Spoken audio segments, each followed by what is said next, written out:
Alors, un article sur ferrarichat.fr. Oui, oui, c'est bien le nom du site. Je ne connaissais pas. On dirait que c'est un espèce de site copié de motorsport.com au niveau de la mise en page. Ferrari F2004, la meilleure F1 de l'histoire. Alors, vous me dites dans les commentaires, ah ouais, mais Hamilton, il mérite pas trop ses titres parce qu'il avait une voiture dominatrice, même la Ferrari il dominait moins.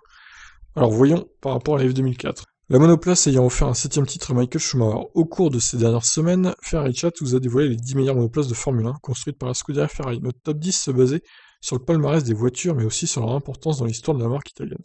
La monoplace occupant la première position du classement n'est d'autre que la Ferrari F2004 ayant écrasé la saison 2004 de Formule 1. Alors avant de continuer, j'ai regardé leur top 10, parce que... Alors en 10ème, t'as la Ferrari 375, ensuite les Ferrari 126 C2 et 126 C2B, la Ferrari D246, la Ferrari 500, la Ferrari F2007, copiée mais jamais égalée, Ferrari 156 de titre pour le nez du requin, Ferrari F2000, 21 ans plus tard, Ferrari F2002, qui a écrasé la Formule 1, la 312T, T2 et T2B, et la F2004. Et j'ai compté, ça fait bien 10. Ok, continuons l'article. La monoplace occupant la première position du classement n'est autre que la Ferrari F2004 ayant écrasé la saison 2004 de Formule 1.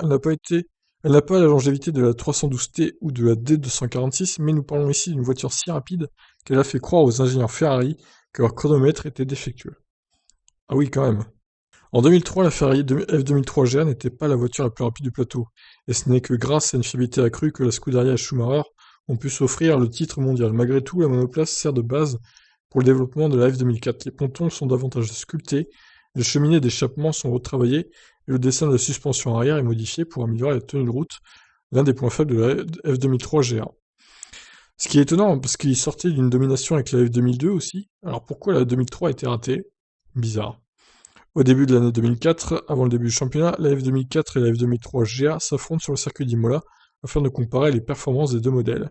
Les ingénieurs Ferrari s'attendent à un écart d'une demi-seconde en faveur de la F2004, mais la machine s'avère si rapide qu'elle repousse cet écart à plus de 2 secondes. 2 secondes plus vite! Oh la vache! Terrifiée, l'équipe envisage un dysfonctionnement de la télémétrie, passe la monoplace au peigne fin pendant 12 heures et se rend compte que les chronos n'ont pas menti. Dès le premier Grand Prix de la saison en Australie, Michael Schumacher et Rubens Barrichello verrouillent la première ligne et signent un doublé.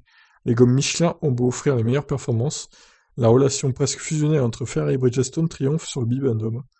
La fiabilité de la F2004 est aussi l'un de ses nombreux points forts.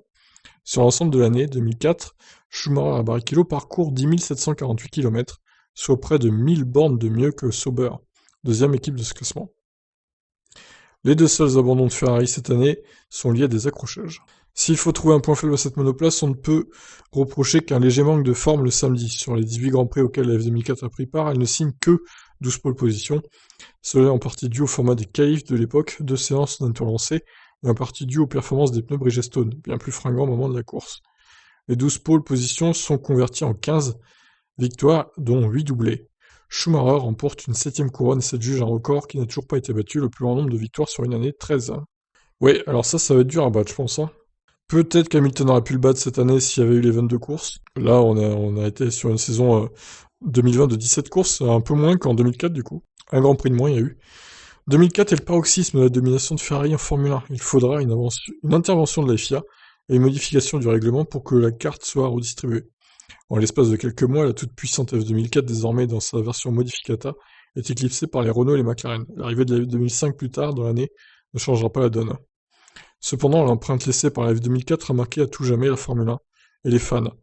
Pour le son strident de son moteur V10, la monoplace italienne est adorée de tous, et parce qu'elle détient encore aujourd'hui de nombreux records du Tour en course, la F2004 mérite de figurer tout en haut de la liste des meilleures monoplaces de l'histoire. Alors le palmarès, 18 Grands Prix, 12 pôles, 14 meilleurs tours en course, 29 podiums sur 36 du coup, 15 victoires, un champion pilote, un champion constructeur.